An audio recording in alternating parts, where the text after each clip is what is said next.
We're talking Cubs roster moves next.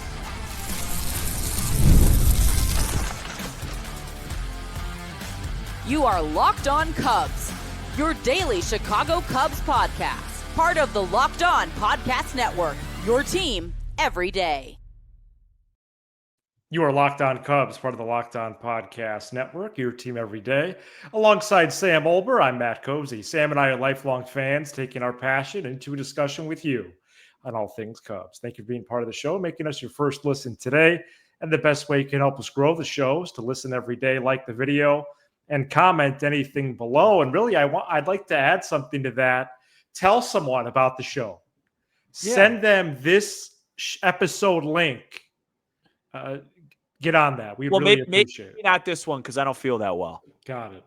Today's episode is presented by FanDuel. You can start the season with a big return on FanDuel. New customers can place a $5 bet. You'll get started with $150 in bonus bets if you win your first $5 bet. Visit FanDuel.com to get started. Well, with the Rule 5 protection deadline and non-tender deadline this week, the Cubs will make at least a few roster moves as they clear space on their 40-man roster this offseason. And that process is underway because the Rule 5 protection deadline was 5 p.m. Central Tuesday. The non-tender deadline, by the way, is Friday night. And today the Cubs added Owen Casey and Ben Cowles to the 40-man roster. Adbert Alzolay and Brennen Davis were designated for assignment as the roster still stands at the full 40 players. We're going to go over the remaining question marks that are in this pool of, hey, should the Cubs get rid of them? We're going to play some in or out, Sam, in a few minutes, because there's candidates to slim the roster down, maybe even clear some more money, depending on what the Cubs are trying to do this offseason. But first reaction, maybe not as much Casey and Cowles to the 40-man as prospects, but the Cubs did, at least for now, say happy trails to Alzolay and Davis. Yeah, I think the Davis thing was a no-brainer. I'd have to look back at our we did an episode on this a while ago projecting this. I don't remember. Yeah, I mean, he was a question mark. I think you had Alzolay for sure gone. I wasn't as sure, if I remember correctly. Yeah. I also didn't realize that he was Tommy John. Yeah, I didn't realize that he was out that long. I thought he was going to be a back by like May. Oh, wow. I don't know why I thought that. I thought I read that somewhere. Yeah, I mean, if he's not going to pitch till the end of the year and he hadn't pitched well and he's coming off an injury, makes a lot of sense. I also think it makes a lot of sense to bring him back with a minor league deal unless some other team is really enthralled with him. The Brennen Davis thing is one of those stories in sports that's just unfortunate. Obviously a guy that is talented enough to be in the big leagues, but injuries and, not just injuries, serious injuries have kept that from happening. The Casey thing we knew was coming. Cowles maybe not as much, but pretty basic moves so far, and my reaction to it wasn't much. Yeah, Alzolay was due in arbitration $2.3 million. Yeah, I don't think it would have been responsible to pay him that. No, you're right. Just sit out the year. So hopefully they could work out a minor league deal. You're right. Brennen Davis, there was a week period, Sam, this past year where I thought maybe they would even give him a cup of coffee. There was. But he had hit like 4 or 5 homers in a row. But they did not do that. We never saw him. A month or two later, he got hurt again, and it was out the rest of the year. So, yeah, just an up and down story with him. Owen Casey was the only lock of the minor league players who are eligible for the Rule 5 next month. Mm-hmm. And shoot, Owen Casey, depending on what they do, not only is he on the 40-man, but he could be on the opening day team. Yeah, he could be on the 25. And Ben Cowles, he was on the short list. I had a list of about 4 or 5 guys besides Casey that were up for that. And Cowles, was just acquired in July as part of the Mark Leiter Jr. deal, along with Jack Neely. So I think Jed Hoyer is covering his tracks a little bit. Hey, here's the 2-for-1 we got for Leiter from the Yankees. Let's see what he could do. Right. And he didn't have a good fall in Arizona, but is coming off the wrist injury. And so hopefully he bounces back, this March and can maybe open the season either in Knoxville or Des Moines. But there's still 13 names in front of me that I think are all question marks. And this is all people on the 40-man. Are they all 13 going to be released? No. But these are 13 guys that, while they're under team control with ARB or pre-ARB, they simply don't pop off the page, and or their position group is crowded. Can I just, before we get into that list, I just want to do a quick bit on Alzolay. Yeah. Really, I kind of a crazy is not the right word. A very fascinating Cub career if they don't bring him back. Remember, he flashed as a starter, and it was hey, this guy could really be a really good starter. And I want to say it was 22. He couldn't get out lefties. Just couldn't. Transitions into the bullpen. Going into the 23 season, I said on this very show, that's your closer. I was like, hey, that's the guy we want to be a closer. He's got the mentality. I think he could be legit. An instrumental part of the Cubs turnaround in 2023 was Alzolay taking the closer role and running with it. And it was it was a spot that I wouldn't say we felt overly comfortable heading into 24, but it was definitely the incumbent. It was his spot to have, and he just felt like a really big part of the Cubs organization. And I even think in the early 2020s, like 22, like was a guy I really thought going forward. And it just shows you in this sport, especially for pitchers and relief pitchers, things just change so fast. And, you're dominant, and then all of a sudden you're not. And then when you're not, you got an arm issue. And then you got an arm issue, you're due money, you're cut, and it just changes fast. And I think the good news for him is it changes fast both ways. So when things seem like they're really bad, they could turn good again really quickly. So wish him the best. And I just, it doesn't seem like a big deal now, but imagine a year ago at this time, if we were like, hey, it's a week before Thanksgiving, Alzolay is not on the team, and it's kind of like, yeah, that was expected. Right. Crazy. Yeah, no, it was a hard pivot for him. I think he's going to pitch in the major leagues again. I agree. And we'll see if it's with the Cubs or another team. So let's get to this list of 6 first. This is the arbitration eligible guys. These are the guys, Sam, that the Cubs have to decide on by Friday night. There's 7 I have on the non-ARB list. And I think as the Cubs make external additions this offseason, it will be this list that is more in question. So let's just go through these names first. There's 7 names here.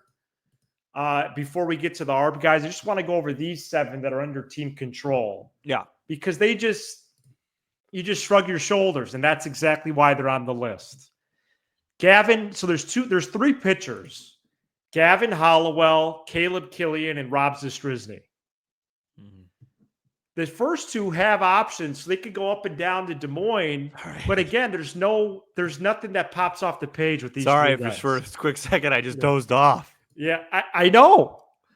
Infielders, Miles Mastrobuoni, Matt Mervis, Luis Vasquez. All these guys have options. Maybe they stay, maybe they go. But again, I don't know. There's not much there except maybe Mastro off the bench. Next. And then Alexander Canario he's gone. Mm-hmm. He might be the next one. The next name's gone if they make a small trade or something. Mm-hmm. He's got no options left. Outfield's too crowded. Agree. Okay. All right, but let's play in or out here. Wait, now can I say something? Yeah. With the pitchers that you mentioned. Yes. We're going to talk about a Cubs hire later on today. Mm-hmm. There's one name, and I don't know who it is. There's a couple pitchers in there that we don't know right now that probably will be a huge part of our talking point next year at this time. Just how it works. Wow. Just how it works. There's 3 pitchers ARB eligible. Are the Cubs going to offer these guys a contract Friday, Sam? Tell me in or out. I think you should do this. Julian Merriweather, Keegan Thompson, and Trey Wingenter. All of them up in the air. I just say Merriweather's in. major league reliever. Have the other guys gotten time? Yes, but they got no options I don't left. like this game. I don't like this game at all. I mean, how can I comment about Trey Wingenter? I don't exactly. I I'm just haven't watched updating the it. people. But who knows? With the way baseball works right now, he might add a really good cut ride fastball, and a year from now, he's closing games for the Yankees like Luke Weaver. Well, let me give you the position players then. I'll play the game because I'm a good sport. You don't think they'll offer Merriweather a contract? I think they'll offer Merriweather one, and everybody I talk to. So I do have what I call my baseball sharps. Yeah. That I'm going to refer to later on in this episode. When the Cubs do something behind the scenes, these are guys that know the industry, know the game. They tell me whether it's smart or not. Spoiler alert, you would have thought that they just hired the second coming of Barry Bonds if Barry Bonds were a coach with the guy that we're going to talk about later on. And everybody loves Keegan Thompson. They're all just like, I like his stuff. I think there's really something there. They're like, hey, yeah, they're just like, hey, like, don't count out Keegan Thompson just yet, etc. So maybe they offer him because he's only projected $1 million. That's not much. Yeah. Position player group: Nick Madrigal, Patrick Wisdom, and Mike Tauchman. Tauchman for me is the only one. I think Tauchman's in. I think Wisdom and Madrigal are out. It's time. Agree. It's time. Some of these guys have decent numbers attached to them financially. So if they do non-tender as many as, let's just say they keep Merriweather and Tauchman, they non-tender the other 4. Let's update how much flexibility they're going to have as we really enter the hot stove portion of the offseason next. This episode is brought to you by FanDuel. Get ready to tackle the NFL action with FanDuel, America's #1 sportsbook. Because right now, new customers get about $5, get $150 in bonus bets if you win. The FanDuel Sportsbook app gives you everything you need to place live bets on the NFL and college and everything. I mean, I've been really using it a lot, all in one place. So when you get a hunch in the middle of the game, you can check out the latest stats, view live play-by-play, and so much more on the same page where you place your live bets. I got a text today from somebody by the name of Matt Cozy. You can reach him at 312. But he texted me and said, the Vikings, why are the Vikings only -3.5 in Chicago this weekend? And the answer is because the Vikings aren't that good. Caleb Williams will have a hard time against Brian Flores as the DC with all his different blitz packages and such.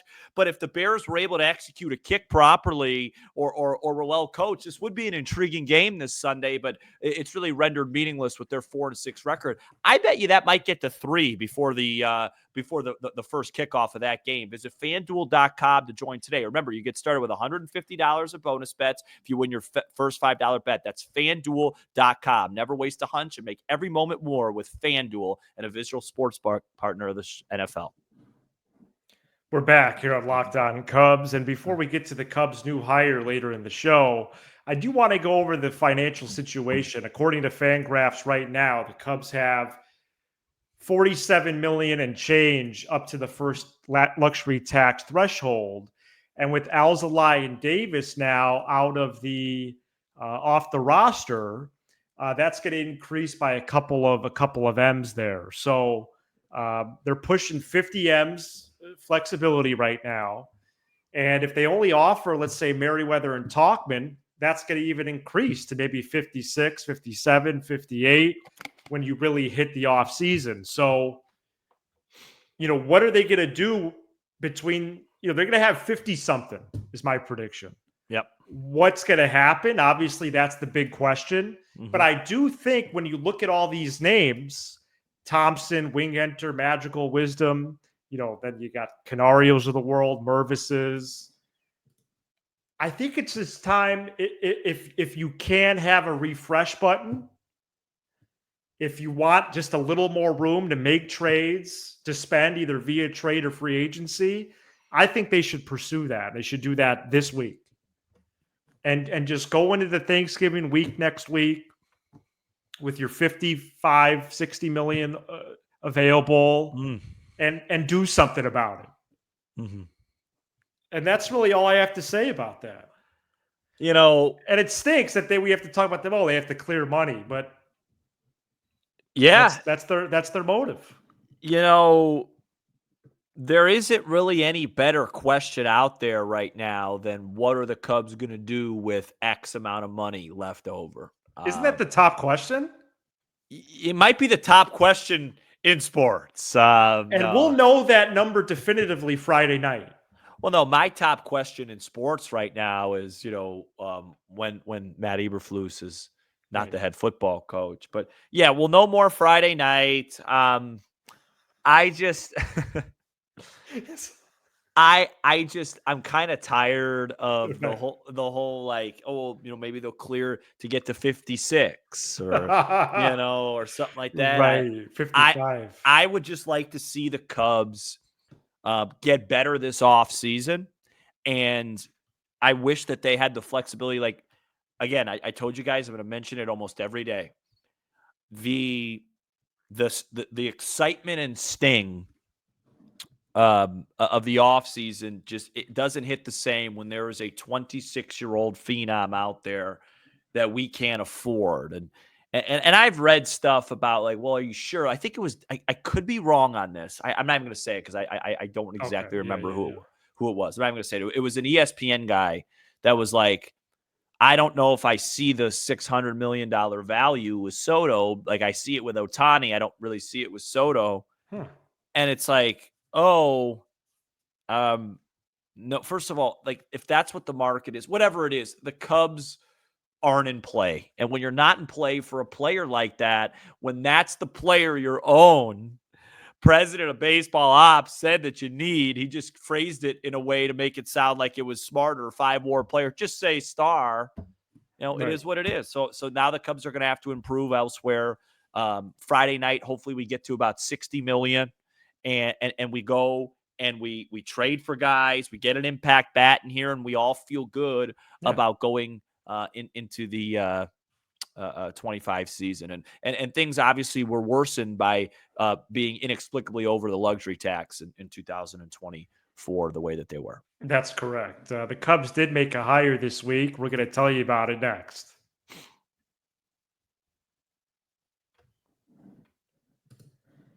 Tyler Zombro has been hired by the Cubs, Sam, as he was described by Jeff Passan when the story broke.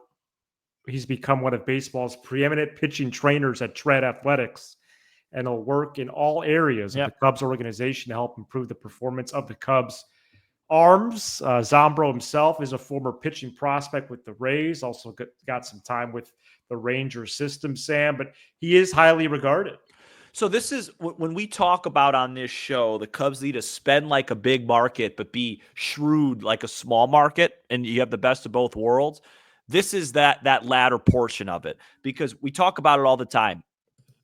In my opinion, the best way to look at an organization is how they're handling pitchers. Are their pitchers getting better? Are they rediscovering guys? Are they finding gems that we don't hear about that all of a sudden are becoming really, really good? That's what the good organizations do. Tread is a very similar kind of situation to Driveline. Driveline and Tread, they're kind of like 1A, 1B. Pros go there. I think Smiley used Driveline in the offseason of last year. You improve velocity, etc. These guys, I look at them as like pitching scientists. They're looking at how you pronate the ball. I mean, you should just follow them on Twitter. You'll see in 2 seconds. It's kind of the type of stuff that when Lance came on our show, it's those type of guys. And everybody that I've talked to, which is probably about a half dozen, was like, congrats, man. Like, this guy is going to make a huge difference in your organization, because this is where baseball's headed. Right. Guys like this that they see things, grip, spin rate, release point, carry. They change the way, and it's just a small tweak. And all of a sudden, maybe a guy like Keegan Thompson goes from being an afterthought to 2-2 in the playoffs, 8th inning, we know we're good. Thompson's in the game, and you need guys like this. And this is about as highly regarded as a guy as there is in the industry. Wow. Well, that's good to hear. Obviously, he was, well, not obviously, but he's not a name that's on most fans' radars. No, because he's behind the scenes, but right. I can appreciate the hire. Right. And it's like, two things are true. I get it. You don't want to see Jeff Passan breaking that news. You want to see Jeff Passan breaking news that we went out and got Max Fried or we went out and got a superstar. I get it. But this is a part of it. Whether we like it or not, it doesn't excuse them from the other side of the sport of just, hey, let's just get better players instead of having get guys to overperform projections. Mm-hmm. But this is a part of it. This is the type of stuff the Brewers are great at. This is the type of stuff Cleveland, Tampa, they're great at. And Zombro is again, it's not like I talked to hundreds of people. I talked to a few people, but everybody just had the same reaction of, oh man, he's going to make this pitching lab, if you will, so much better. So. Well, and Craig Counsell Jed Hoyer still need to hire one or two major league coaches as well. Right now, they don't have a first base coach. So you have to figure that this month that will be announced as well. So, well, that's the program today. Some roster moves. Casey and Kyle's added. Alzolay and Davis sent on their way, at least for now. I could break some news for you. Okay. Former Craig Counsell bench coach and now current Milwaukee Brewer manager Pat Murphy just won the NL Manager of the Year You predicted award. That. So congratulations to him.